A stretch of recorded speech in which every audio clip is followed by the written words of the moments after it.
muli natin ang ating Panginoon. Bagamat ay kaunti ay hindi ito makakadlang sa atin upang papurihin siya at pasalamatan. Kahit anumang panahon ang maranasan natin ay nandito pa rin tayo handang magpuri sa kanya dahil siya ay tapat sa atin. Bilang kanyang mga talagad at bilang kanyang mga anak, tayo ay magpupuri at magpapasalamat sa kanya. Muli, purihin ang ating Panginoon. Ihanda po natin ating mga puso at isipan sa pagsamba sa ating Diyos, sa pag-awit, sa panalangin, sa pagbibigay at sa pakikinig ng kanyang salita. Sa Diyos ang kapurihan at kaluwalhatian, tumayo po tayong lahat para po sa ating call to worship and opening prayer. Buksan natin ang ating mga Biblia sa awit 111 or Psalms 111 at ito pang sinasabi. Praise the Lord, I will give thanks to the Lord with my whole heart, in the company of the upright in the congregation. Great are the works of the Lord, studied by all who delight in them. Full of splendor and majesty in His work, and His righteousness endures forever. He has caused His wondrous works to be remembered. The Lord is gracious and merciful. He provides food for those who fear Him. He remembers His covenant forever. He has shown His people the power of His works in giving them the inheritance of the nations. The works of His hands are faithful and just. All His precepts are trustworthy. They are established forever and ever, to be performed with faithfulness and uprightness. He sent redemption to His people. He has commanded His covenant forever. Holy and awesome in His name. The fear of the Lord is the beginning of wisdom, and those who practice it have a good understanding. His praise endures forever. Tayo mo. O muli, Panginoon, purihin ka sa araw nito, Panginoon. Ang kabanalan, ang kapangyarihan, Panginoon. Salamat, Panginoon, dahil tumingin yung tinipon mo upang papurihan ka at pasalamatan ka, Panginoon, sa iyong mga kahangahangang paggawa. Lalong-lalong sa pagligtas sa amin, Panginoon, mula sa aming mga kasalanan.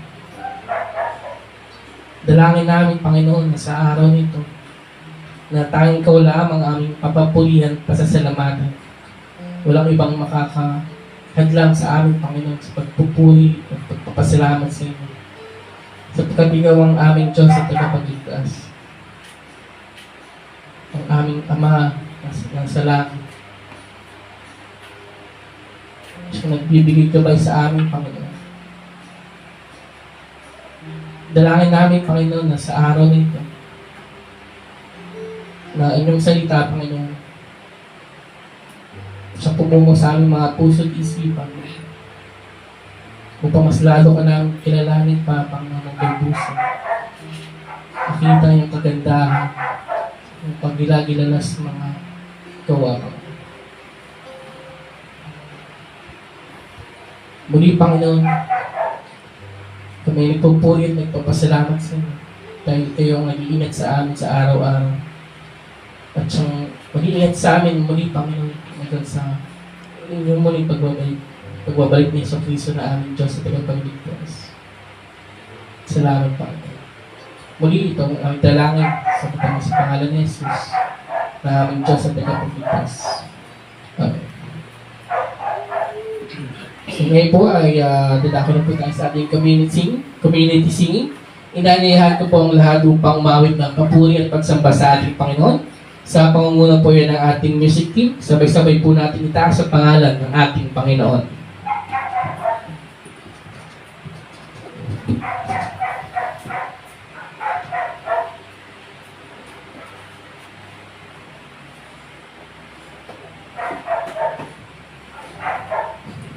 Good morning po sa ating lahat. Good morning.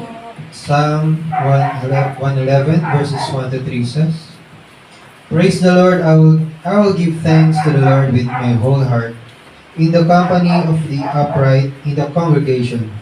Great are the works of the Lord, studied by all who delight in them. Full of splendor and majesty is His word, and His righteousness endures forever. Pinapayag nito sa atin kung bakit karapat-dapat purihin ang Panginoong Diyos. Tayo'y nagagalak na purihin at sambahin ang ating Panginoon dahil sa kanyang mga kamangha-manghang gawa. Tayo pinaalalahanan kung ano ang ginawa ng Panginoon para sa atin. Sa magandang balita, tinubos tayo ng Diyos sa pamamagitan ng kanyang anak na si Jesucristo, pinatawad at pinuwalang sala sa kabila ng ating mga kasalanan. Napakadakila ng kanyang gawa. Ang pag-ibig at ang kanyang biyaya ay magpakailanman. Kaya mga kapatid, halina tumawid ng papuri at pasasalamat sa nag-iisang Diyos at itaas ang kanyang banal na pangalan. Sing of praise.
Sing holy, holy. God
Merciful and kind, God in three persons,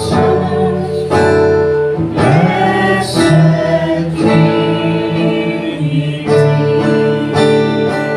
Kuhan po natin ang Panginoon.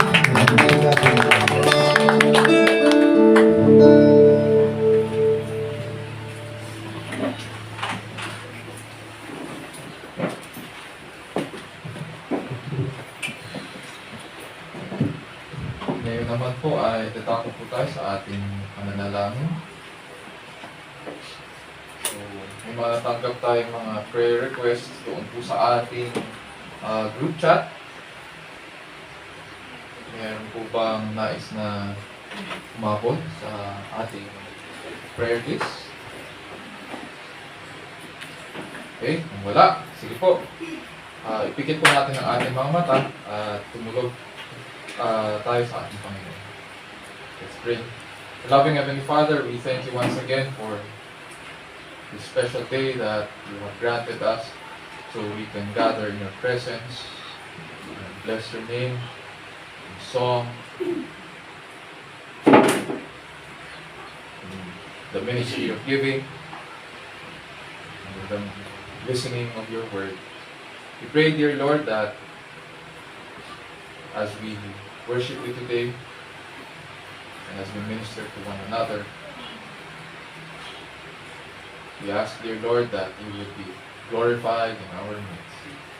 Salamat, Panginoon, for your protection, for the guidance, for giving us good health, Panginoon, this past week. And that through your grace that sustains us, Panginoon, you have gathered us once again in your presence. And so, dear Lord, we bless you, we praise you for who you are. Today, dear Lord, we come to you with humble hearts and seek, Panginoon, the blessings that Christ has earned for us, even as we confess our sins to you. So we come in faith, Panginoon.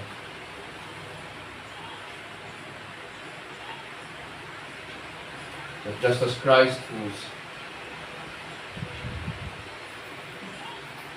whose life and death have brought upon us, dear Lord, the blessings of justification and forgiveness of our sins. So, dear Lord, we ask that you would cleanse us with your word, purify us. We pray, Panginoon, that you would remind us how we ought to walk. And so we pray that we will do so in accordance to your word. Grant, dear Lord, that we would walk in faith.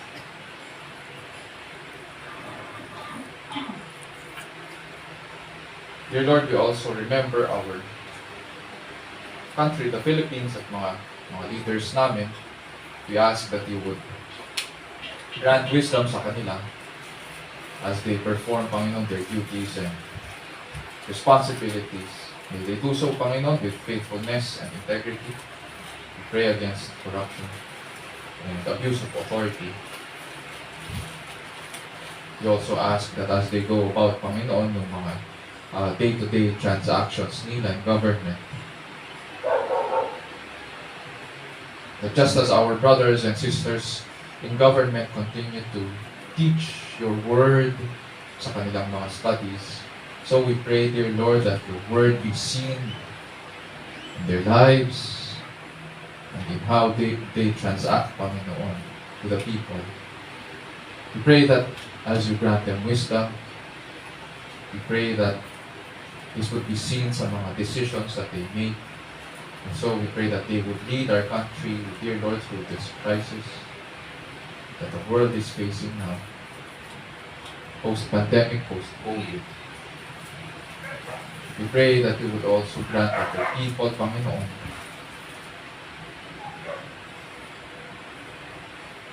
to be light and salt in the communities, Panginoon, you have placed us in. May we be the living testimony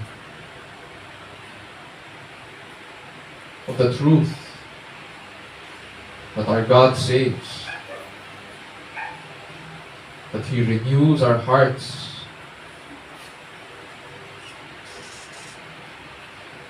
that we are the living testimony, dear Lord, of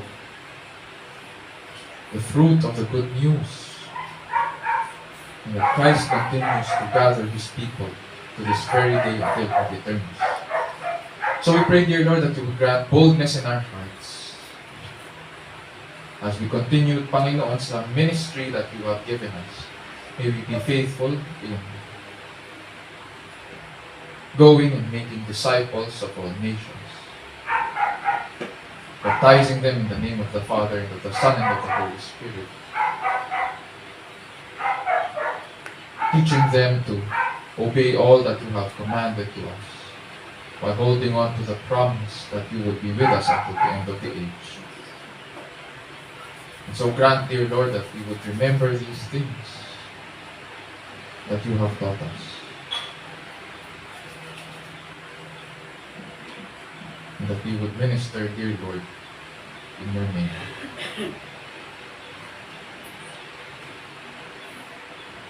Dear Lord, we also come to you with our personal requests. Many of us are sick, many of us could not be here today. Yung mga emergencies and illnesses. Nevertheless, dear Lord, we come to you with faith in our hearts. You, dear Lord, created us. And you know, dear Lord, what burdens us. You understand, dear Lord, these things. And so we place them at your feet and seek audience with you, dear Lord, as our King. And so we thank you, dear Lord, for that through this ministry, we are also able to bear one another's burdens in the ministry of prayer. Grant, dear Lord, that we would continue in this, and that you would be glorified in this, dear Lord, until you return. And so we pray, dear Lord, for those of us who are sick. We pray for Early na nahihilo at masakit ang mata, or Cheryl na tinatrangkaso. We also remember Aldwin na we pray hindi na although meron siyang symptoms na stool with blood, we pray, dear Lord, that kung meron siyang scheduled checkup, may this bear, Panginoon, a favorable prognosis para sa kanyang recovery. We pray also for those of us na may mga allergies at ubo at sipon, tulad ni Ate Wilinda and Shekinah. We ask, dear Lord, that may you grant healing. And if we're taking medicines, we ask, dear Lord, that this would grant us recovery as well, and strength. We also pray, dear Lord, for Jobel's parents. Ganun din sa kanya na merong symptoms ng cold, tsaka nahihilo. We pray, dear Lord, na that you would provide healing also, at mag-respond yung kanilang katawan sa rest at saka sa medications that are prescribed to them. We also pray, dear Lord, for Jobel sa kanyang upcoming na check-up or ultrasound. We pray na maging ayos, dear Lord, din yung baby niya. We pray, dear Lord, that she would be able to you provide for her, dear Lord, sa mga needs niya at saka sa iba't ibang mga requirements as she prepares for the day, Panginoon, when her baby, dear Lord, would be ready to come into this world. And so we pray, dear Lord, we are happy with her, and so we ask that may you grant her and yung kanyang partner to see, Panginoon, the wonderful works that you do in their life. May they come to know you to the saving knowledge of our Lord and Savior Jesus Christ. We also pray, dear Lord, for Bea Ramirez na may high fever ngayon. We ask, dear Lord, that kung meron, if she is taking medications din, we pray na mag-respond din po siya sa mga medicines na ito. At the same time, we pray that you would grant strength sa mga may sakit so that they would continue, dear Lord, sa kanilang recovery. We also pray, dear Lord, for Gloria Turao, kay Eloisa Pascual, and kay Dang Buenaventura, grant them strength. Kung merong mga treatment plans na binigay ang kanyang doctor, we pray, dear Lord, na maging maayos to para sa kanila. We pray, dear Lord, that they would respond favorably sa mga ito. And we ask that as you work, Panginoon, through the hospital staff, sa kanilang mga doctors, and even through, dear Lord, itong mga medications, we pray that you would open their eyes to the truth, that it is you, dear Lord, who we need in our lives. You are our healer, you are our provider. And so we pray that you would, and you hear, dear Lord, our prayers. And so we ask that as we humbly seek healing, as we humbly seek recovery, we ask, dear Lord, in accordance to your will, that you would grant this. Dear Lord, we also pray for protection and guidance for those of us who are far from our families, sa aming mga loved ones who are OFWs and who could not be. At dahil sa nature ng aming work ay we have to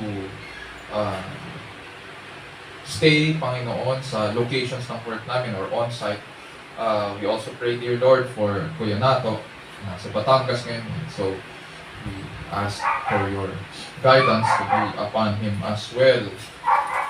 We pray, dear Lord, for safe travel kay Ate Rose and Ate Eliza. We pray that you would guide them na makapunta sa Pampanga as they go and see kung ano yung condition ng panganay na anak ni Ate Eliza. We pray that they would also safely get back. Upon seeing, dear Lord, we pray that you would also grant strength sa kanila. Kung ano man yung nangyari sa doon, may you grant wisdom, may you grant peace as well. And we pray, dear Lord, that as you do so, we pray that, dear Lord, you would be glorified dito in all these things as we continue to minister to one another. Dear Lord, sa araw na ito, we have also come to your presence to listen to your word. And so as we approach your word, we pray that you would prepare our hearts and our minds. Open our eyes to the truth and your majesty, so that we would behold, dear Lord, your glory and your glory. We pray that you would also open our ears so that they may hear. And we ask that as you call, as you give your call, dear Lord, our shepherd, may we, your sheep, respond to that call. And in the end, dear Lord, as you speak to our minds, to our hearts, may you change us and we will be changed. And this we pray in Jesus' name, our Lord and Savior. And all of God's people will say, Amen.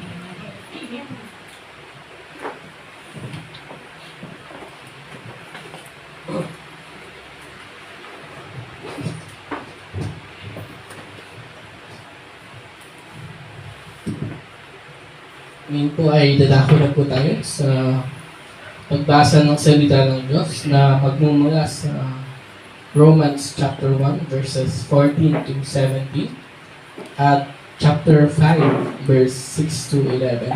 Sa pangunot po yan ng ating kapatid na si Celito de Chavez, tumayo po tayong lahat bilang paggalang sa salita ng Diyos.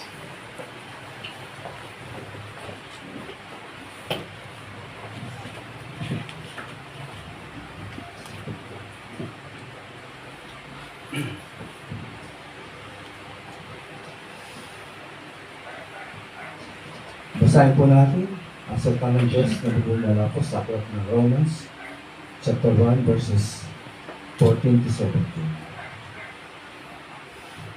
I'm under obligation both to Greeks and to barbarians, both to the wise and to the foolish. So I'm eager to preach the gospel to you also who are in Rome. For I am not ashamed of the gospel, for it is the power of God for salvation to everyone who believes, to the Jew first and also to the Greek. For in it the righteousness of God is revealed from faith for faith, as it is written, the righteous shall live by faith. Romans chapter 5 verses 6 to 11. For while we were still weak, at the right time Christ died for the ungodly. For one will scarcely die for a righteous person, though perhaps for a good person one would dare even to die. But God shows His love for us in that while we were still sinners, Christ died for us. Since, therefore, we have now been justified by His blood, much more shall we be saved by Him from the wrath of God. For if while we were enemies, we were reconciled to God by the death of His Son, much more, now that we were reconciled, shall we be saved by His life. More than that, we also rejoice in God through our Lord Jesus Christ, through whom we have now received reconciliation. Ito po sa tayong Diyos, purihin ng Panginoon.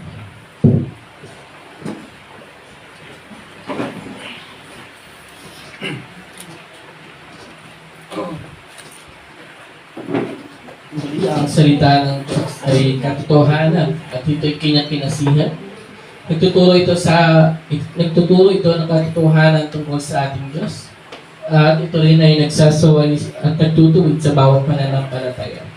Sinasanay po tayo nito kung paano ang matuwid ng pamumuhay ayon sa kanyang kalooban at kung paano ang tamang pagsamba sa tunay ng isang Diyos.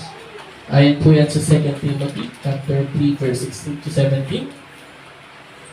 Ngayon po ay ihatid sa atin ng ating pastor na si Pastor Raymond Benzer ang salita ng Diyos mula sa ating binasa mula sa Romans 1:14 to 17 at chapter 5 verse 6 to 11.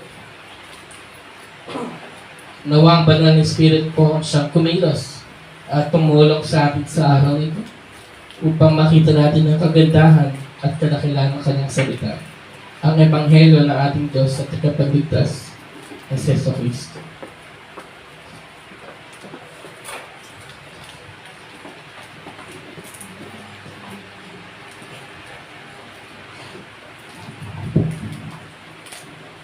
Morning po. Morning. Okay. So, hayaan nyo naman po na basahin ko po muli ang ating passage. This time naman po sa Tagalog. Buksan natin ang ating mga Bibles sa Romans chapter 1, verses 14 to 17. And then, pagkatapos tatalon tayo sa chapter 5, verses 6 to 11. Ganito po ang sinasabi.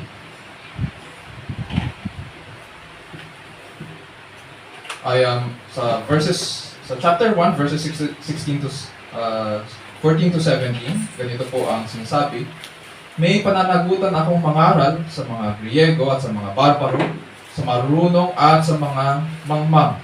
Yan ang dahilan kung bakit nais kong ipangaral din dyan sa Roma ang mabuting balita. Hindi ko kinahihiya ang mabuting balita tungkol kay Kristo sapagkat ito ang kapangyarihan ng Diyos sa ikaliligtas ng bawat nananampalataya. Unay sa mga Hudyo at gayon din sa mga Griego. Inihahayag nito na ang pagpapawalang sala ng Diyos sa mga tao ay nagsisimula sa pananampalataya at nagiging ganap sa pamamagitan ng pananampalataya. Ayon sa nasusulat, ang pinawalang sala sa pamamagitan ng pananampalataya ay mabubuhay. Talon po tayo sa chapter 5, verses 6 to 11. Ganito po ang sinasabi, sapagkat noong tayo'y mahihina pa, namatay si Kristo sa takdang panahon para sa mga makasalanan. Mahirap mangyaring ialay ni numan ang kanyang buhay alang-alang sa isang taong matuwid.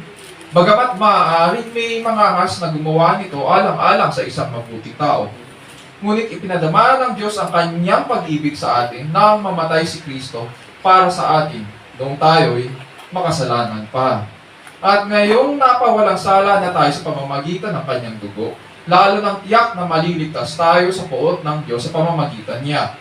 Dati, tayo mga kaaway ng Diyos. Ngunit ngayon, natanggap na niya tayong mga kaibigan alang-alang sa pagkamatay ng kanyang anak.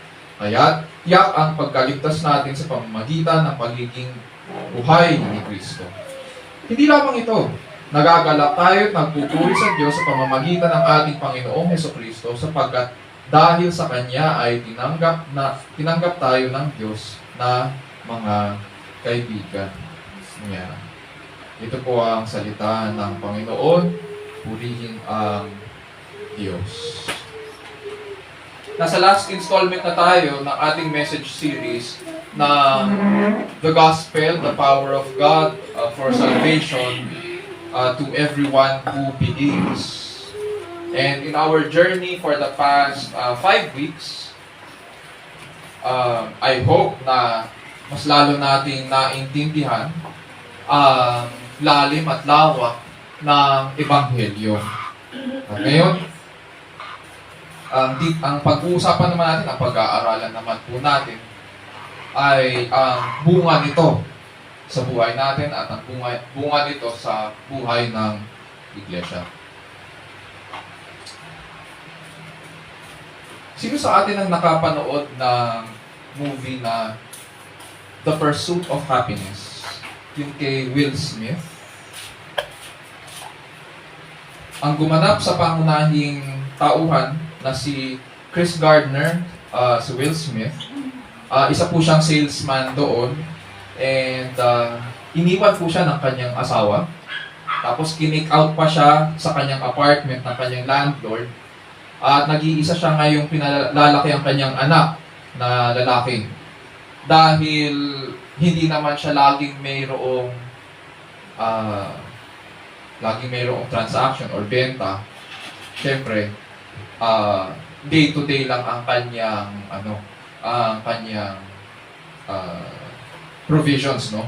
So, kung saan-saan sila nakatira ng kanyang anak.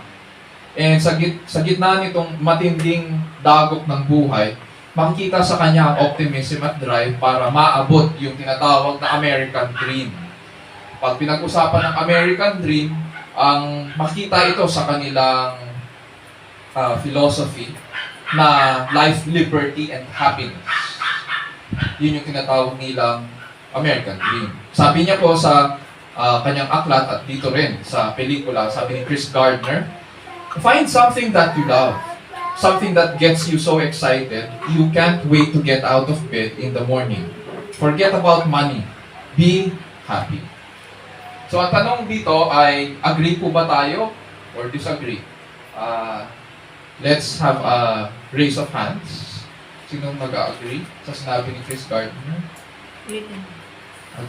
Ang sabi niya, find something that you love, something that gets you so excited, you can't wait to get out of bed in the morning. Forget about money, be happy. Agree? Disagree? Meron nag-agree, biglang nag-disagree.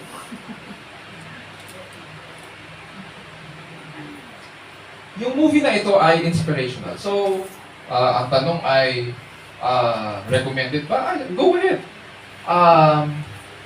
Simple ang lahat ng kwento. No? At matatapos din ang mga, kumbaga ang sinasabi niya dito, matatapos din ang mga pagsubok sa buhay. Maaabot mo rin ang pangarap mo. Ganun lang ang mensahe ng kwento. Ngunit meron po akong criticism sa pelikulang ito. Doon sa sinabi, especially ni Chris Gardner at saka sa philosophy ng movie na ito, na be happy. Ang problema po sa ating kultura ay ginagawa po nating layunin ng ating buhay ang kasiyahan. Imbis na produkto po ito ng pamumuhay ayon sa paglalang sa atin ng Diyos. Ano ba ibig ko sabihin? Ganito kasi ang nangyayari. Habol po tayo ng habol sa kasiyahan, pero hindi ito tumatagal sapagkat ang kasiyahan po ay isa lamang na emosyon. At alam naman po natin na ang emosyon ay nandyan, tapos mamaya, mabilis na nawawala. Pero ganoon ang sinasabi natin, mabilis natin tinuturuan ng bawat isa, sinasabi natin, be happy. And so, hindi ako agree doon. Hanap dito, hanap doon ang ginagawa natin, ngunit hindi napapasa atin ang happiness sapagkat emotions fade quickly. Mabilis itong nawawala at dahil dito, kalat po tayo. Walang focus sa buhay. Kung ang paalala ay be happy, kailangan ko ngayong tanungin. On the basis of what? Sinasabi mo sa akin na maging masaya ako. On the basis of what? Ano ang pamantayan ng pagiging masaya? O ano dapat na aking maging pamantayan sa aking kagalakan? Naiintindihan ko yung sinasabi ni Chris Gardner na forget about the money. Pero ano dapat ang batayan ng kasiyahan? Ang batayan, based sa movie, ang batayan ng kanyang kasiyahan po ay yung American Dream. It's something that you love. American Dream. It's something that they dream about. Pero if sooner or later I can get disappointed dito sa batayan na ito, or if I get frustrated by this something that I love or dream about, then at the end of the day, itong happiness na ito is not really lasting. Hindi ito forever. So, asan ang happiness doon? May saysay pa ba ito? Mukhang ang hinahabol lang natin, parang bula. Mabilis na nawawala. Baka iniisip po natin, ay si Pastor anti-happiness. O kontra sa kasiyahan ako, or killjoy ako, KJ. Don't get me wrong po, I'm all for happiness and joy. Pero ang paghabol dito o paghabol doon sa happiness ay hindi ang ultimate purpose kung bakit tayo nilalang ng Diyos sa kanyang larawan at wangis. Hindi yan ang ultimate purpose kung bakit niya tayo niligtas sa pamamagitan ng kanyang anak. Hindi po yun ang ultimate purpose.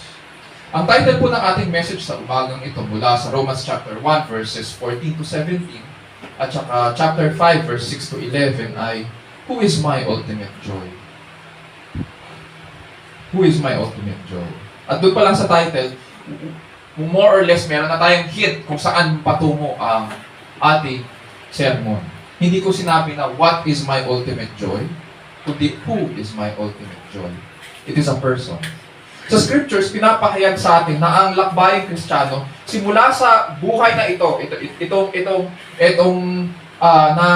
na-experience natin, itong natatamasa natin, simula sa buhay na ito, patungo sa muling pagkabuhay, ay hindi magiging madali. At yun yung ating pag-aaralan next month. Sabi ng Panginoong Jesus sa Matthew 7:13 to 14, pumasok kayo sa makipot na pintuan, sapagkat maluwang ang pintuan at malapad ang daang papunta sa kapahamakan. Ang utos po niya ay pumasok tayo sa makipot na pintuan. Pero, next sentence, pinapaliwanag po niya kung ano ang daan patungong kapahamakan. At ang dinaraanan na yun, ang dumadaan doon sa malapad na daan ay dinaraanan ng marami. yung papuntang kapahamakan. Ngunit sabi niya, makipot ang pintuan at makitid ang daan papunta sa buhay at kakaunti ang nakatatagpo. Yan. Kaunti lang talaga. Ganun pa man, hindi sinabi ng ating Panginoon na hindi tayo maaaring maging masaya. Inutos pa nga niya na mangagsaya ang mga anak ng kaharian. Observe po natin kung paano sa iisang sermon pinagsama ng Panginoon yung command na magsaya and at the same time maghanda sa parating na pag-uusig. Dito sa John 15:11, sinabi ng Panginoon, magsaya kayo at magalak sapagkat malaki ang inyong gantimpala sa langit. Alalahanin ninyong inusig din ang mga propetang nauna sa inyo. Sinabi ko sa inyo ang mga bagay na ito upang mapa sa inyo ang kagalakan ko at nang sa gayon ay malubos ang inyong kagalakan. Ganon ang buhay Kristiyano. Kaso, bakit marami pa rin ang nagugulumihanan kahit nananampalataya na kay Kristo? May sinabi po si C.S. Lewis, yung author ng Chronicles of Narnia, sa kanyang aklat na The Weight of Glory. Pakinggan lang po natin. Sabi niya, if we consider the unblushing promises of reward and the staggering nature of the rewards promised in the Gospels, it would seem that our Lord finds our desires not too strong, but too weak. We are half-hearted creatures, fooling about with drink and sex and ambition when infinite joy is offered us. Like an ignorant child who wants to go on making mud pies in a slum because he cannot imagine what is meant by the offer of a holiday at the sea. We are far too easily pleased. Excuse lang po. Tatagalogin po natin.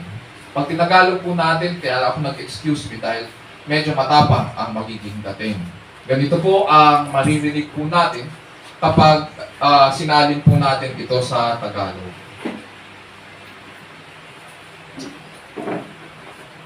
Ang pinagkakaloob po sa atin ng ating Panginoon ay ang kaganapan ng ating mga highest desires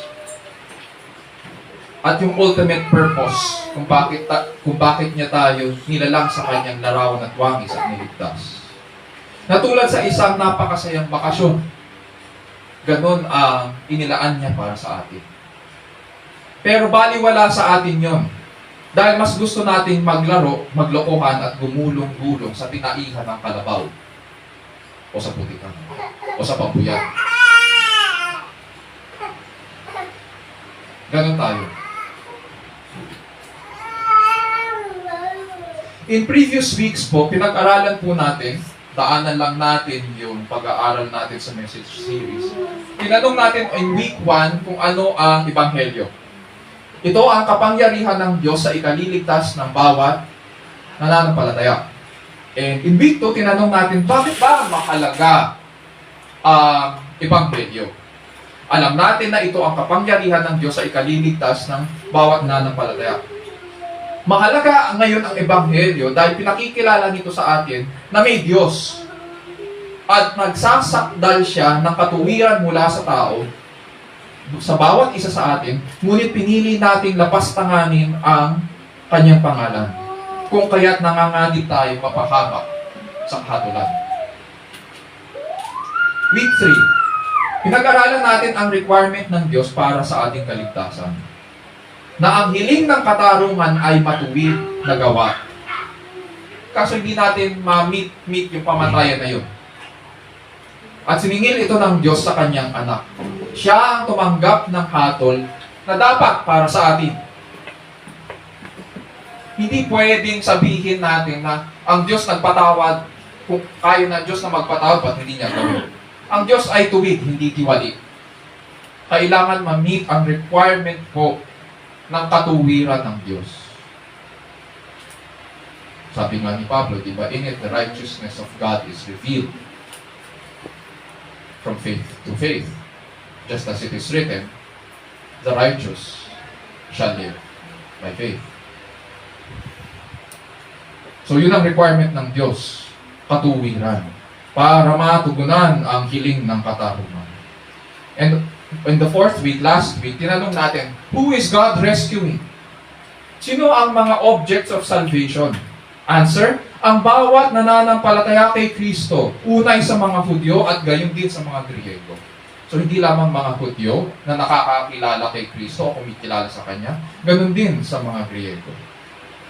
As we gather around God's Word, mga kapatid, nawa ma-appreciate po natin sa kabila ng ating mga kalikuan, ang katapatan at kagandahang loob ng Diyos. At panalangin ko po, na matagpuan po natin siya sa Kanyang salita at makilala siyang matuwid at maawain upang makatugon tayo ng maayos sa pagsamba sa harapan ng Diyos habang nabubuhay po sa ilalim ng kapangyarihan ng Diyos para po sa kalwalhatian ng ating dakilang Diyos. Sa umagang ito, dalawa po ang ating magiging tanong sa ating passages. Number 1, why is the gospel the message of great joy? And because we are a gospel people, who is my ultimate joy? Why? Ang first question, why is the gospel the message of great joy? At ang pangalawa, because we are a gospel people, who is my ultimate joy? Who is my ultimate joy? Ngayon naman, this leads us doon sa ating passage sa Romans chapter 1 verses 14 to 16. Buksan po natin ang ating mga Bibles. At ganito po ang sinasabi.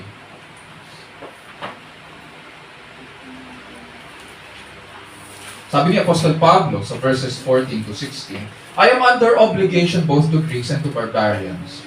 Pag sabing barbarians, ito yung outside the Roman Empire.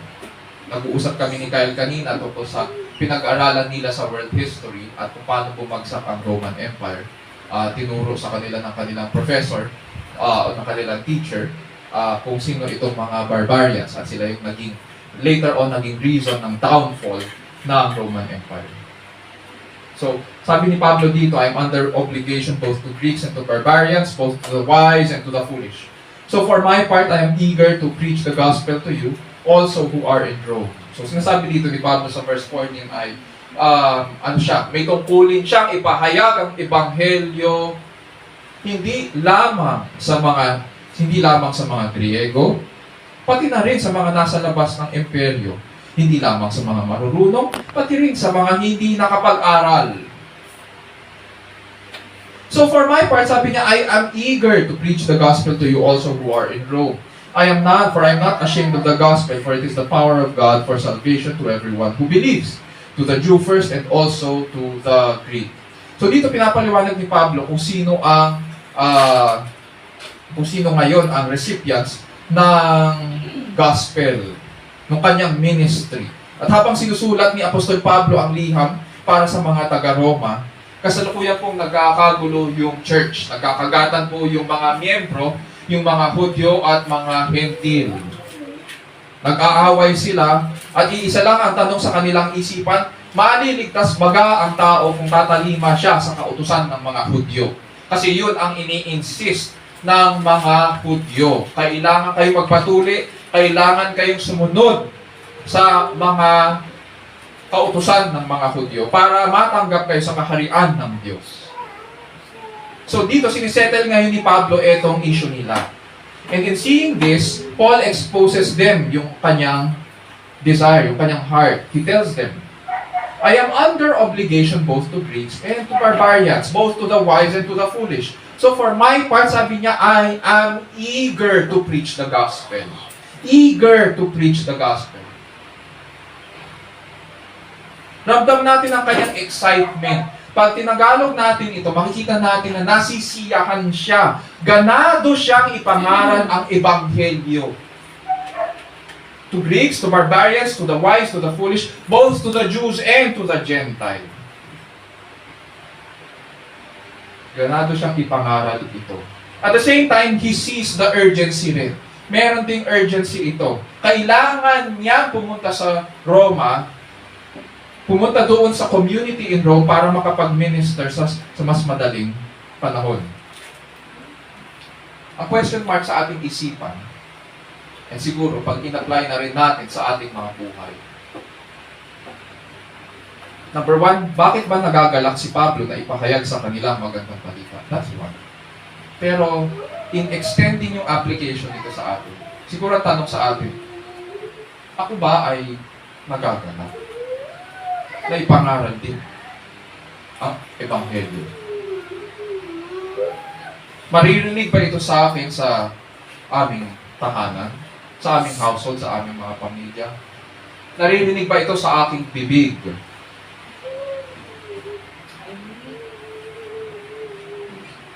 Tingnan natin anong sagot ni Apostol Pablo dito. Bakit ba siya nagagalak na ipangaral ito? Verse 16. Sabi po niya, "For I am not ashamed of the gospel." Analyze lang po natin itong salitang ashamed of the gospel. Hindi niya po sinabi na I am shamed for the gospel, kundi ang sinabi niya, I am not ashamed of the gospel. Hindi ko ikinahihiya ang ebanghelyo. Itong salitang ashamed of the gospel, ang origin po nito ay parang ganito. Ikinahihiya akong ang ebanghelyo dahil wala o kulang ako sa pagkaunawa. There is a lack of understanding the gospel. That is why you are ashamed of it. Ganoon naman talaga eh. Bakit ba natin kinahihiya ang ebanghelyo? Bakit hindi ito naririnig sa atin? Dahil kulang tayo sa pagkaunawa, kulang tayo sa aral. Mas maraming bagay tayo sa buhay natin na pinag-aaralan, pinagtutuunan ng pansin, pero yung bagay na nagligtas sa atin, yung bagay na nagbigay sa atin ng magandang balita, yung nagbukas sa ating mga mata at sa ating mga tenga para marinig ang tawag ng pastor, para makita natin ang kalwalhatian at kagandahan ng tagapagligtas. Mukhang ito ang hindi natin pinagtutuunan talaga ng oras at panahon. And that is why ito ang pinagmumulan ng pagiging ashamed of the gospel. But Paul tells us here, I am not ashamed of the gospel. Ano pa man ang gawin sa akin ng mundo, itapon man nila ako sa kulungan o sa piitan, ipapatay pa nila ako sa mga hayop, I am not ashamed of the gospel. Sabi niya. Yung isang salita kanina na sinabi natin, shamed for the gospel, or pinapahiya ako, kinuputya ako sa dahil sa ebanghelyo, nagmumula ito doon syempre sa pag-uusig. Kaya ako pinapahiya dahil alam ko ang ebanghelyo. So ngayon, lumalabas dito sa ating passage, ganito ngayon ang pakahulugan ni Apostol Pablo. Excited ako. Nasisiyahan ako na pumunta sa inyo, na ipangaral ang ebanghelyo sapagkat alam ko, nauunawaan ko ang ebanghelyo at hindi ko ito kinahihiya. Hindi ako kinahiya ng Panginoong Jesus. At alam ko ang lahat ng pagpapala na nakamtan niya para sa akin, kaya hindi ko ito kinahihiya. Pupunta ako sa inyo, magmi-minister ako sa inyo, alam ko may problema ang church. At karapat dapat kayo na marinig ang ebanghelyo. There was once a teacher who said, at ganito ang description niya sa Christianity. There was once a teacher who said, Christianity is a thinking religion. Christianity is a thinking religion. Kung hindi natin pag-iisipan o pagtutuunan ng pansin ng pag-aaral ng mga katuruan at ang ating mga tinuturuan kay Kristo na mag-isip, wala tayong pinagkaiba sa mga kulto na tanggap lang ng tanggap, convert lang ng convert, ngunit hindi nag-iisip.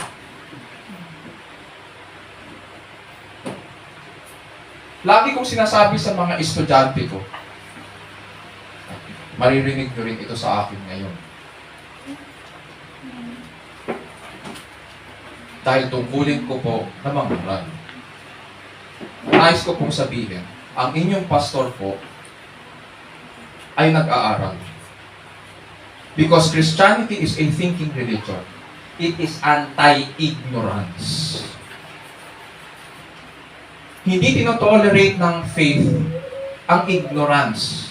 At mas lalong hindi tinotolerate ng Panginoon ang pagiging ignorante sa kanyang harapan. Do not come to the Lord thinking na kung ano ang konsepto nyo ng Diyos, yun na yun. It must be based on His Word. It must be based kung paano niya pinahayag ang kanyang sarili. Pag tinignan natin ang bawat relihiyon dito sa mundo, whether it be Buddhism, Hinduism, Islam, may kanya-kanyang mga principles yan. Ang bawat relihiyon ay may mensahe. At ang mensahe nila ay para mag-convert. But Christianity is the only religion that tells you to think. Kaya nga maraming tao sa mundong ito hindi matanggap ang simplicity ng gospel. At nahihirapan din naunawaan ang ebanghelyo. The gospel tells us na ito ang layunin ng Diyos. Kaya niya binigay sa atin ang ebanghelyo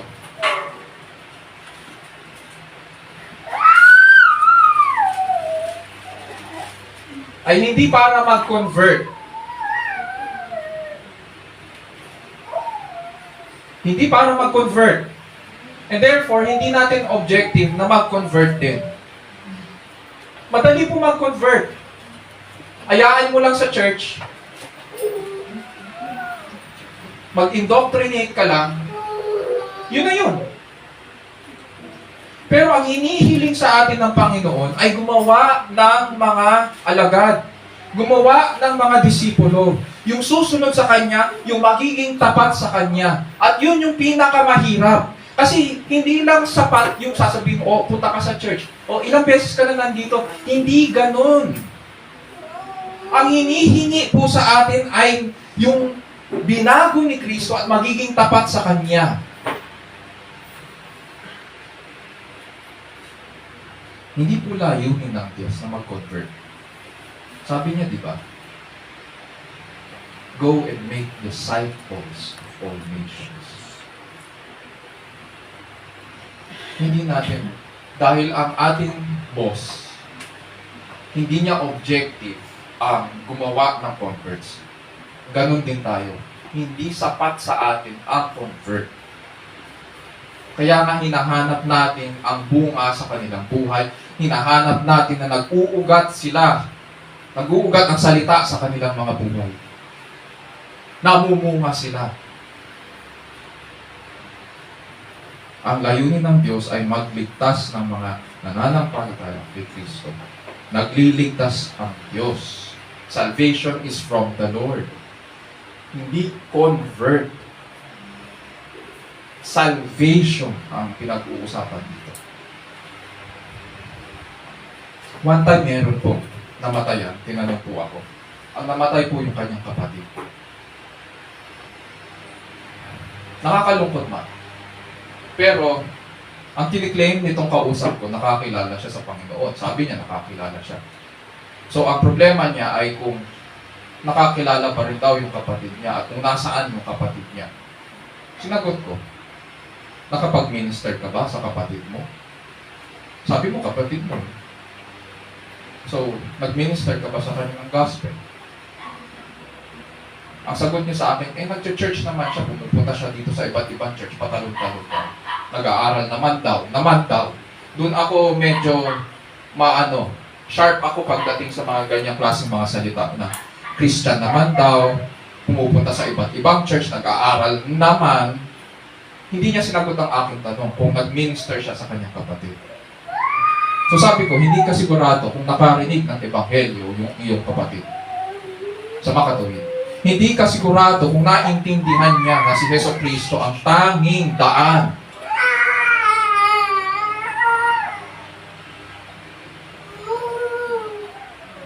Sabi niya, hindi. So sabi ko, sa tingin mo, kung hindi siya nakakilala kay Kristo at hindi ka nakapag-minister sa Kanya, at wala naman din siyang church, wala tayong alam na church na nag-minister din sa Kanya. Lahat tayo accountable sa Panginoon. Therefore, sasabihin ko sa iyo, sadly, dahil hindi ka nag-minister sa Kanya, accountable ka sa Panginoon dahil sa isa yung kapabayaan. Ngayon, natanong mo sa akin, asa ng iyong kapatid? Ligtas ba siya? Sadly, sasabihin ko sa'yo, based sa scriptures, hindi. Hindi. Wala siyang church. Walang church na nag-minister sa kanya, pero patalon-talon siya. Tapos ikaw na pinakamalapit na nakakilala sa Panginoon, wala ka rin ginawa. Hindi mo pwedeng sisihin ng Panginoon sa iyong kapabayaan. Nalungkot siya, sabi niya. Nalungkot naman ako dyan. Sabi ko, alam ko na matayan ka. At naiintindihan ko ang sitwasyon mo ngayon. Pero since kinanong mo ko, sasabihin ko sa iyo yung totoo. Marami sa atin ganyan ang approach sa Ebanghelyo. Alam natin, salvation is from the Lord. Pero pagdating sa ating mga mahal sa buhay, pagdating sa ating mga kaibigan, pagdating sa ating nanay, pagdating sa ating tatay, ang humahad lang sa atin ay yung kanila, yung maraming humahad lang. Maaaring may natanggap tayo na hindi magandang salita. Marami tayong dahilan. Kesyo baka mawalan ako ng mana, kesyo marami. So ibig sabihin, mas mahalaga pala lumalabas sa mga priorities natin. Yung mga bagay sa mundong ito.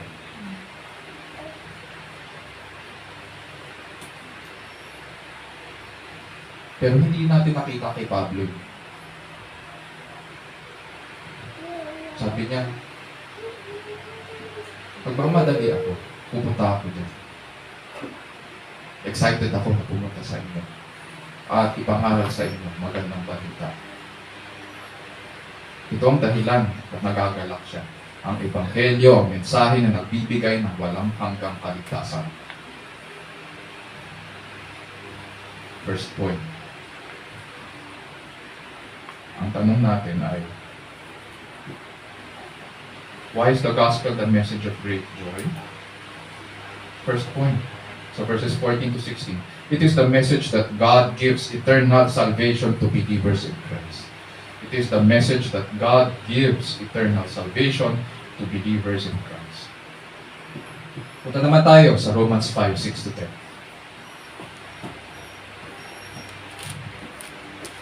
Habang hinahanap natin yung Romans 5, 6 to 10, sa project management po, whenever we undertake a new project, we always count the cost and benefits. Laging ganyan yan.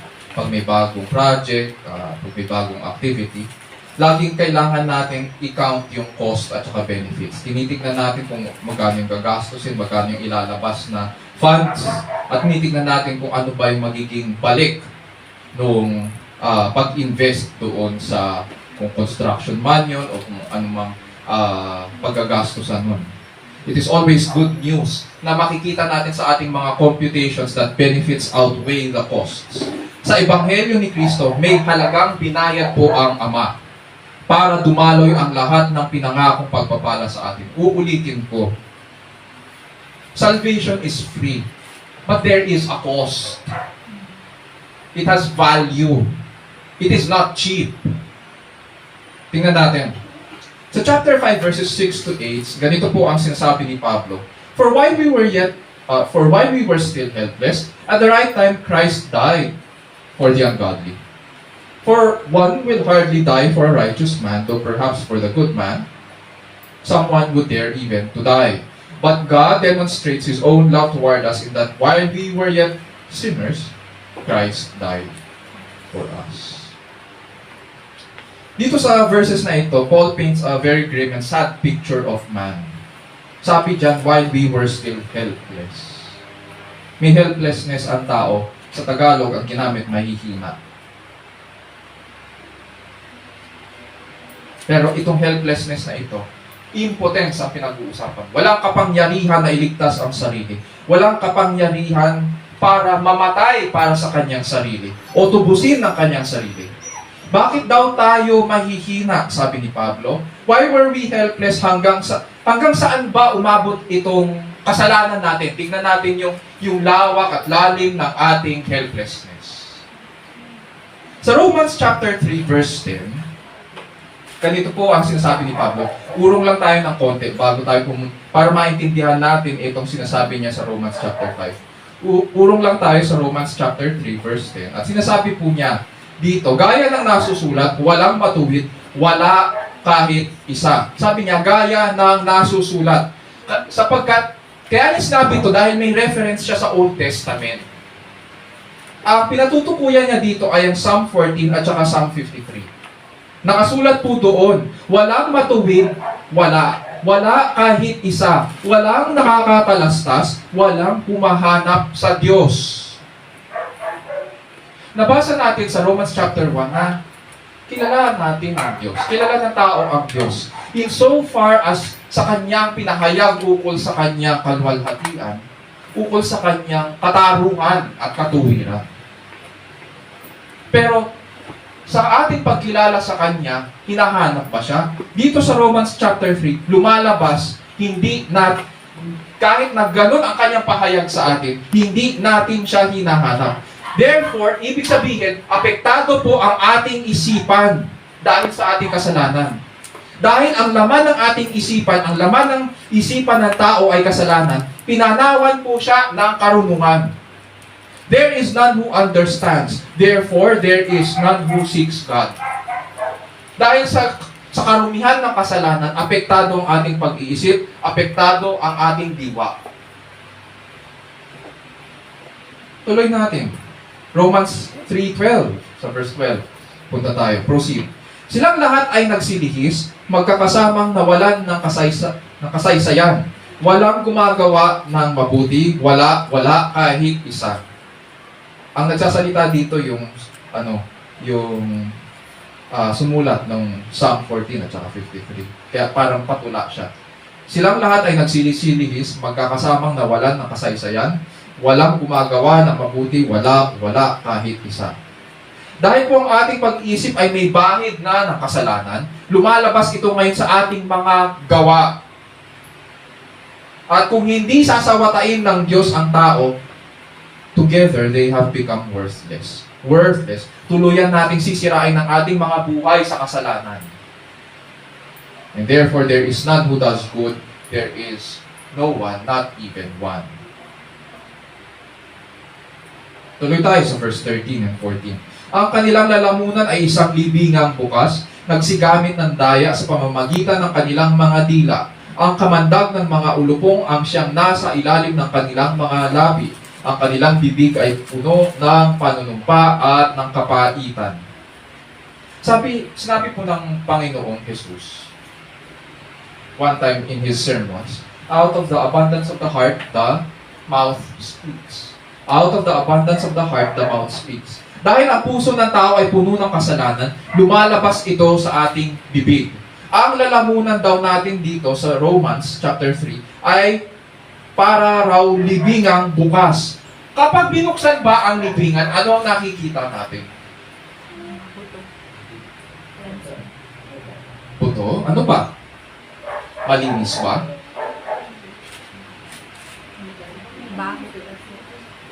Baka naiisip natin ngayon, kasi magagara yung mga kabaong.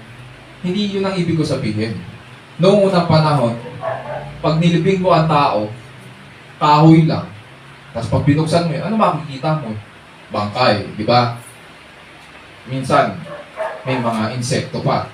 Di ba? At kung may yung namatay ay may sakit, syempre, exposed ka rin doon sa ikinamatay niya. So, sa makatuwid, lahat ng karumihan, exposed ka. Ganun daw ang ating lalamunan, sabi ng Diyos, sa kanyang harapan. Kitang-kita niya ang lahat ng karumihan at kapulukan sa ating mga puso. So ganito ngayon kalubha ang kalagayan natin.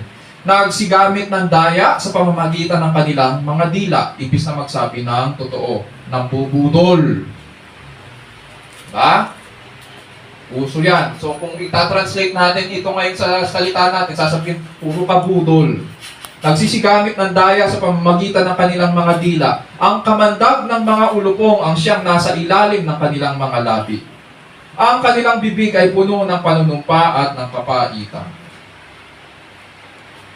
lahat ng masasakit, lahat ng mga masasamang salita, doon lumalabas. Imbis na katotohanan, imbis na pagpapala ang lumalabas. Bakit? Kasi it reflects the heart. Punta tayo sa verse 15 naman. Ang kanilang mga paa ay matulin sa pagbububo ng dugo. Kagibaan at kahirapan ang nasa kanilang mga daan. Matatandaan natin yung isang verse sa Romans 10 na may kinalaman, ang ating mga paa ay may kinalaman sa pagdadala ng magandang balita. Kaya ganda ng mga paa na nagdadala ng mga magandang balita sa iba't ibang lupain. Imbis na nagdadala tayo ng kapayapaan at magandang balita, imbis na magdala tayo ng buhay, ang mga paa ng tao ay nagdadala ng kamatayan, kagibaan at kahirapan. Ganyan ang kasalanan. Verse 17, at ang daan ng kapayapaan ay hindi nila nakilala, walang pagkatakot sa Diyos sa harap ng kanilang mga mata. So, dahil ang kanilang pag-iisip, yung kanilang paggawa, ang kanilang mga puso, pananalita at ang kanilang mga paa ay nadungisan ng kasalanan. Pati ang kanilang mga mata ay apektado. Nabulag ang tao to the point na hindi niya makilala ang kapayapaan at pinipili niya na maging kaaway ng Diyos. Kaya nga sinasabi natin, hindi pwedeng ma-convert yan. Pinipilit natin na i-convert ang tao, hindi mako-convert yan hanggat hindi Diyos ang kikilos sa buhay niya. Kahit anong aya natin, minsan may tanong tayo sa ilan sa atin, o bakit noon, parang meron pa tayo hugot Bakit noon nung inaaya namin, ikaw hindi ka pupunta dito, bakit ngayon nag-aya si ganyan, pumunta ka, nagpabaptize ka pa, ganyan. Hindi pa tayo natutuwa sa nangyari. Tayo lahat ay may part doon. Pero uulitin ko po, kaya hindi convert ang layunin ng Diyos ay dahil hindi kaya ng convert na i-convert ang kanyang sarili sapagkat patay po siya sa kasalanan, bulag po siya sa katotohanan. Hindi niya kayang iligtas ang kanyang sarili. Pinipili niya na maging kaaway ang Diyos. Hindi. Pag tinignan natin sa verse 18, sinasabi, walang pagkatakot sa Diyos sa harap ng kanilang mga mata. We are God haters. Pagbalik natin sa Romans 5:6, while we were still helpless, at the right time, Christ died for the ungodly. Tayo ay ungodly. Anti-God tayo. Masasama. Nawalay tayo sa Diyos. Tapos pag tinignan natin sa verse 10 ng chapter 5, if while we were enemies, mga kaaway tayo ng Diyos na dapat puksain. Habang binabasa ko ito, natatandaan ko yung mga iba't ibang kaaway ng Israel sa Old Testament. At ang utos ng Diyos, na matagal na panahon na akong nagpapasensya sa kanila. Puksain niyo sila.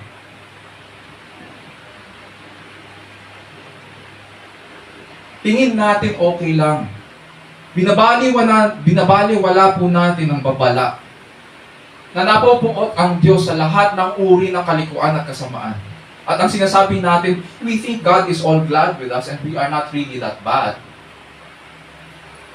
Meron ka pang kabutihan sa iyong mga puso. Hindi ka ganyan. May mabuti pang natitira sa iyo. Minsan sinasabi pa natin, di naman galit ang Diyos O sa pamumuhay natin, sinasabi natin sa ating mga labi, kilala natin ang Diyos. Pero sa pamumuhay natin, wala namang Diyos.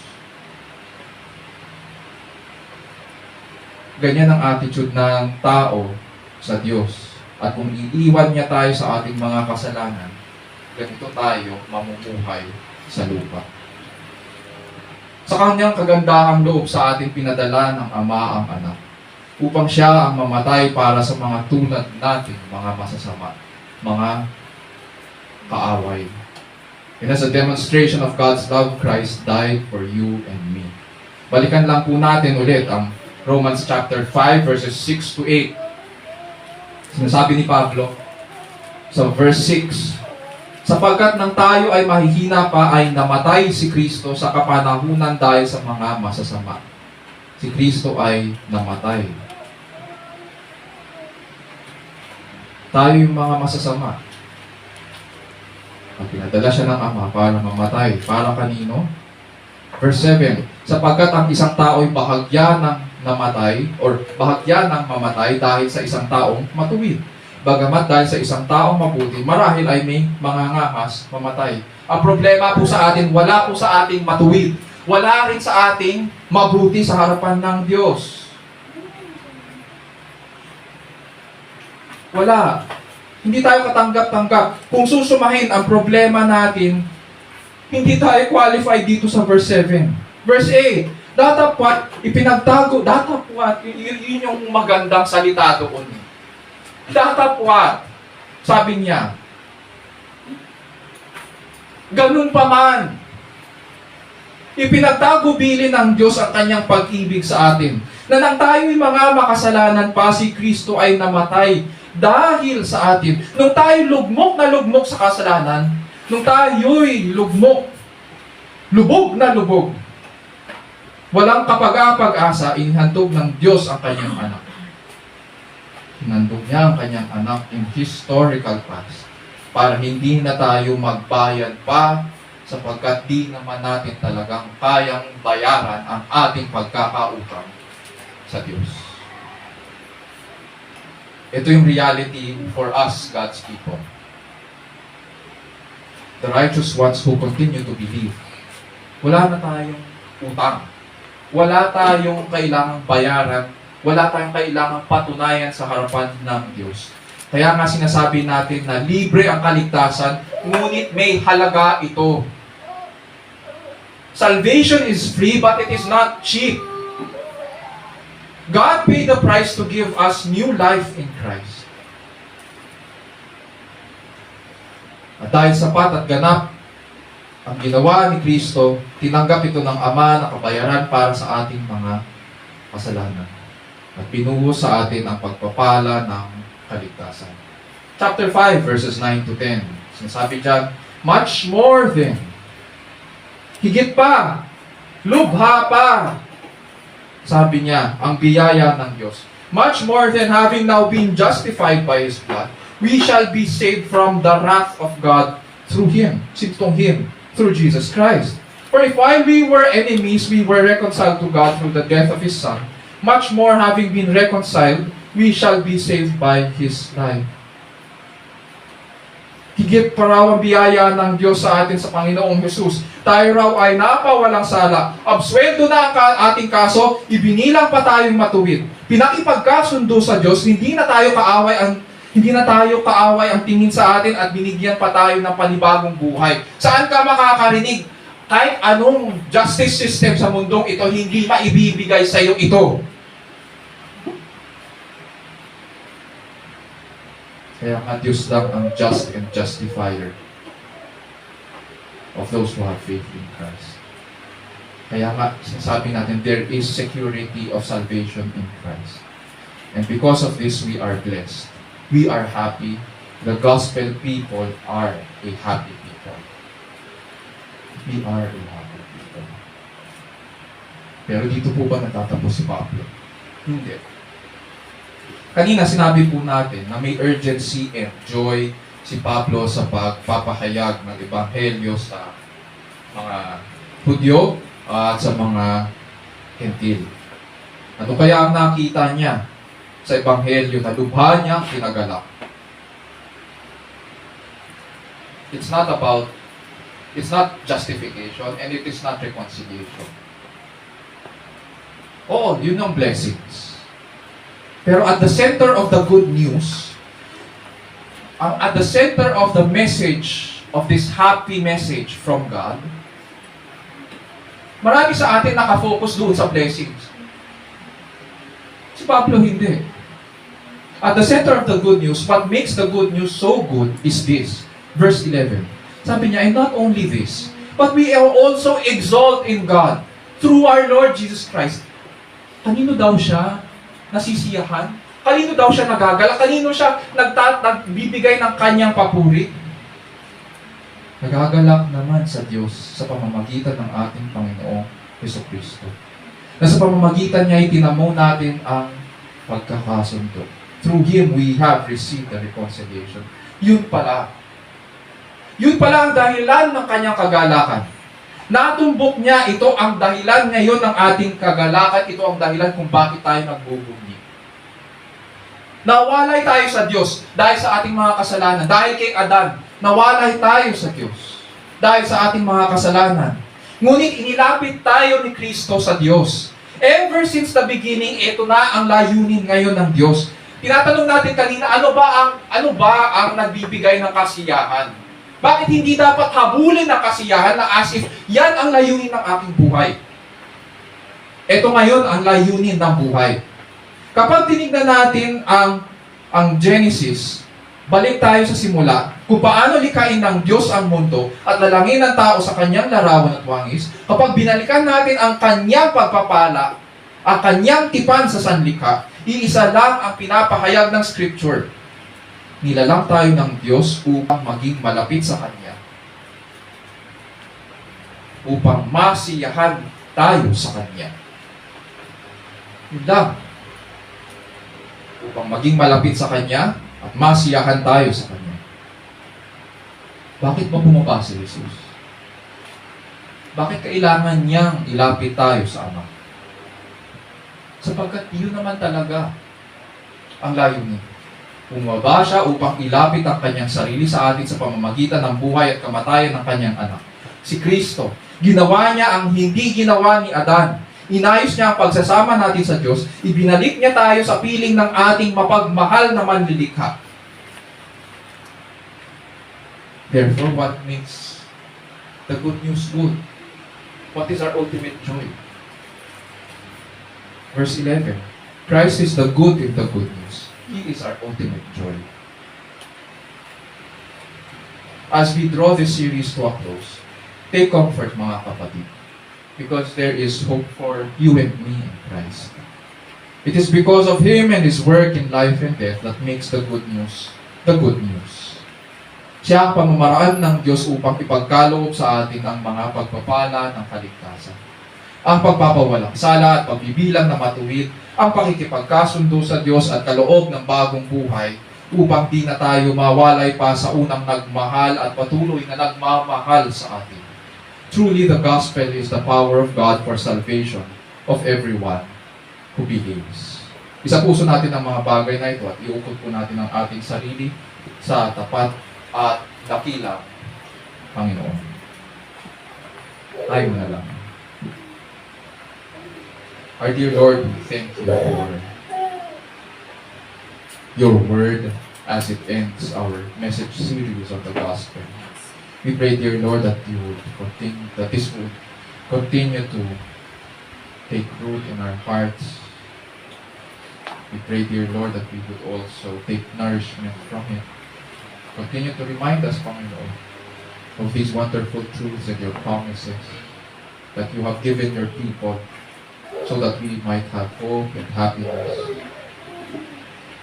not just in this life, but forever and ever. And so we thank you, dear Lord, for showing us the glory, your glory, in your Son Jesus Christ, in His life and death. So grant, dear Lord, that we would praise you, all the days of our life, and even beyond. And this we pray in Jesus' name, our Lord and Savior. And all God's people will say, Amen. Amen. Ngayon naman po ay dadako po tayo sa ating banal na hapunan.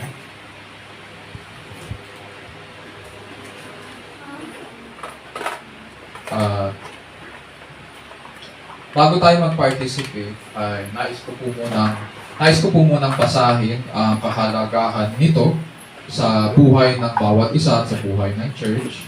And then, bibigyan ko po kayo ng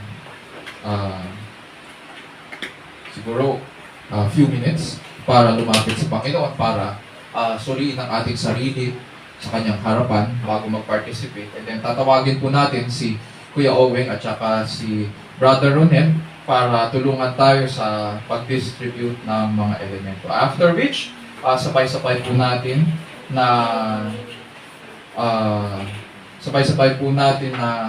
sabay-sabay po tayo magpa-participate sa Holy Ordinance ng Lord's Supper. So ganito po ang kahalagahan ng banal na hapunan. Pakinggan lang po natin ang sinasabi sa ating Statement of Faith, number 10. Ganito po, ang banal na hapunan po ay kaloob ni Kristo sa atin na kanyang iglesia upang gunitain at ipahayag ang kanyang kamatayan. Nagsisilbi rin itong paalala sa lahat ng mga hinirang na darating ang araw na matatanggap natin ang lahat ng mga pagpapala ng kaligtasan at mauupo tayo kasama niya sa kanyang hapag. Ang mga elemento ng banal na hapunan, ang tinapay at alak, ay larawan ng katawan at bagong tipan sa dugo ni Kristo. Dahil ito'y panlabas na patotoo ng kagandahang loob ng Diyos sa kanyang mga hinirang, pinapahayag po natin sa pamamagitan nito na kaisa po tayo sa kamatayan ni Kristo at pangalawa, patuloy niya tayong iniingatan hanggang sa kanyang pagbabalik. This means na ang ordinansa pong ito, itong banal na hapunan ay isang spiritual na pakikipag-isa or spiritual communion sa Panginoon sa tuwing nakikibahagi po tayo. Kung hindi po natin naiintindihan ang Ebanghelyo o ang ordinansang ito, o kung hindi pa tayo nababaptize, mas makakabuti po na huwag muna po tayong makibahagi. Dahil ito po ay larawan ng biyaya ng Diyos, pinapangunahan po ito ng salita ng Diyos at taimtim na pagsusuri sa sarili. And so mga kapatid sa Panginoon, we may now take this time of silence upang suriin ang ating mga sarili at lumapit sa Panginoon. After which, sabay-sabay po tayong mag-participate sa ordinansa ng banal na hapunan. Sige po. Lumapit po tayo sa Panginoon.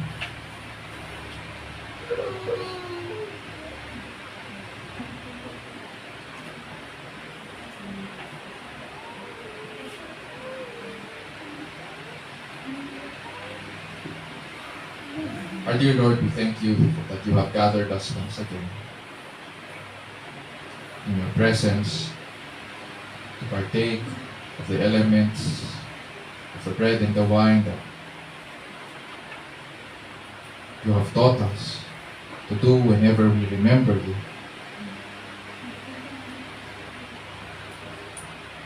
And so, dear Lord, we ask that may you grant us to participate in this as you encourage us and strengthen us in the faith.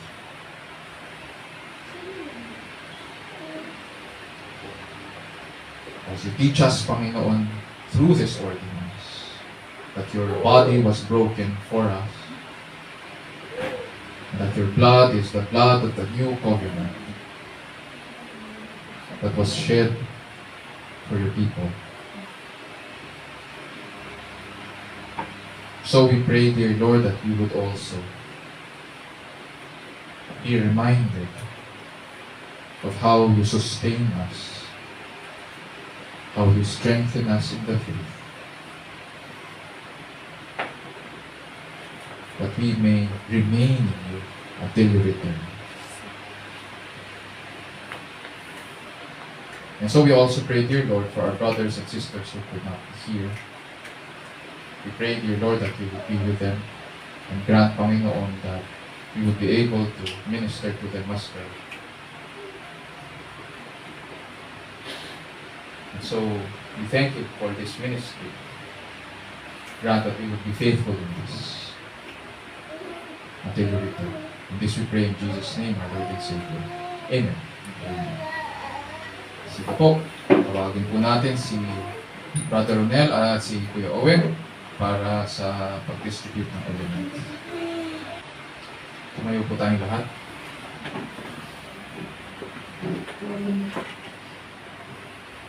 Itaas po natin ang tinapay. For I received from the Lord that which I also delivered to you, that the Lord Jesus, in the night in which he was betrayed, took bread. And when he had given thanks, he broke it and said, "This is my body which is for you. Do this in remembrance of me.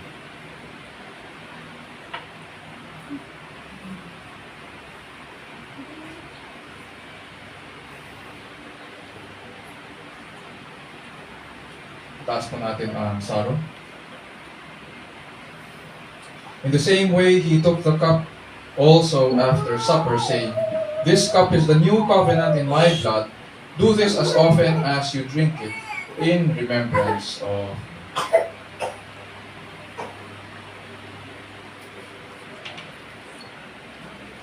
For as often as you eat this bread and drink the cup, you proclaim the Lord's death until he comes.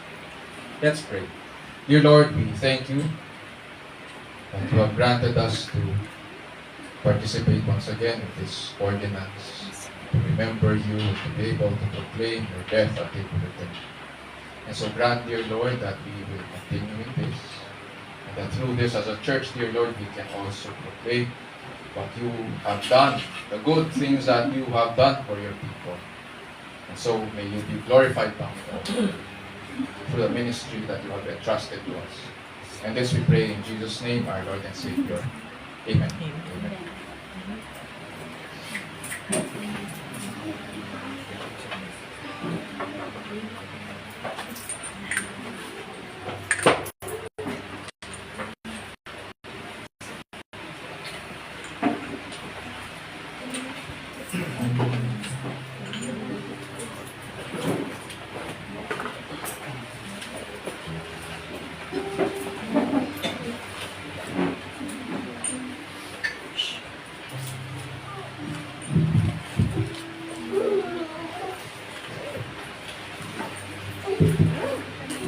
Ngayon po ay dadako po tayo sa ating tithes and offerings.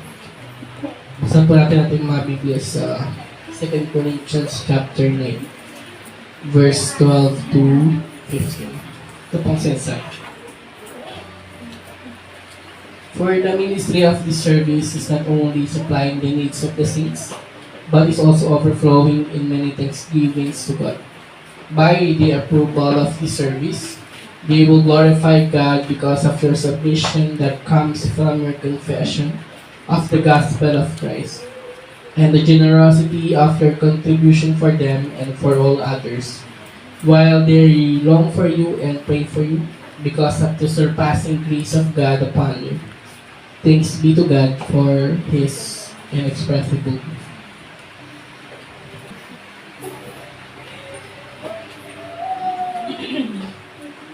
May po tayo na. Tayo po umawit ng papuri sa ating Panginoon. Praise God from whom all blessings flow. Praise Him, all creatures here below. Praise Him, all the heavenly hosts. Praise Father, Son, and Holy Ghost.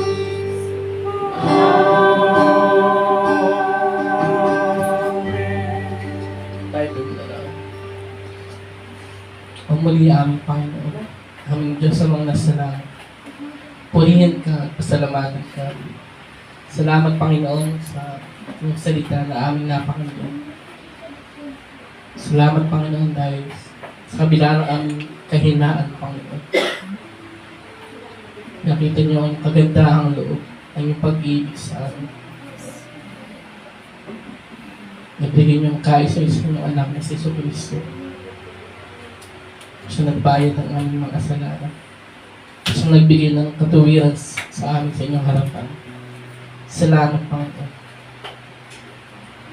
Dalangin namin na kayo siyang patuloy na mag-ingat sa amin Panginoon hanggang sa muling pagbalik ni Kristo na aming Diyos sa pinagpagligtas. Upang makasama ka sa buhay na wala ka. Na nagpupuri at nagpupuri lamang sa inyo Panginoon. Wala nang iba. Dalangin din namin Panginoon na sa araw nito, sa aming pagbibigyan, Nawa magamit namin ito hindi lang sa pagtulong sa aming mga kapatid na nangangailangan, hindi lang sa tulong sa iyo, gastos sa iglesia, kundi unang-unang sa lahat, Panginoon. Ang pagpalagaran ng iyong salita, Panginoon. Sapagkat hindi namin kinahihiya, Panginoon, sapagkat ito yung kapangyarihan sa kaliligtas at sinumang sumasampalataya sa inyo. Salamat, Panginoon, sa inyong kabutihan, sa inyong katuwiran, siyang binigay sa amin. Upang makatayo kami dito, Panginoon, sa inyong harapan, na magpupuri at nagpapasalamat sa inyo ng may kagalakan sa aming mga puso at isipan. Salamat, Panginoon. Muli, Panginoon, kayo pong magbigyan sa amin. At kayo siyang patuloy na magbigay sa amin ang aming mga pangangailangan sa araw-araw. Hindi lang physical, kundi spiritual, Panginoon. Upang makita sa aming buhay ang kagandahan at ang pagliligtas. Pang lahat ng mga hindi pa nakakilala sa inyong Panginoon. Ay makatugon ng may pananampalataya dahil sa inyong pagtawag sa kanila, Panginoon. Sa pamamagitan ng salita.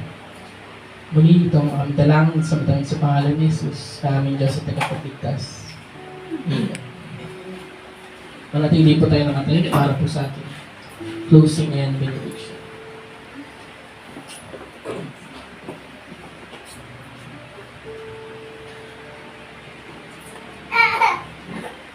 Mga kapatid, purihin po natin ang ating Panginoon at tanggapin ang kanyang pagpapala. Now to Him who is able to keep you from stumbling and to make you stand in the presence of His glory, blameless with great joy. To the only God our Savior through Jesus Christ our Lord, be glory, majesty, dominion, and authority before all time and now and forever. Amen.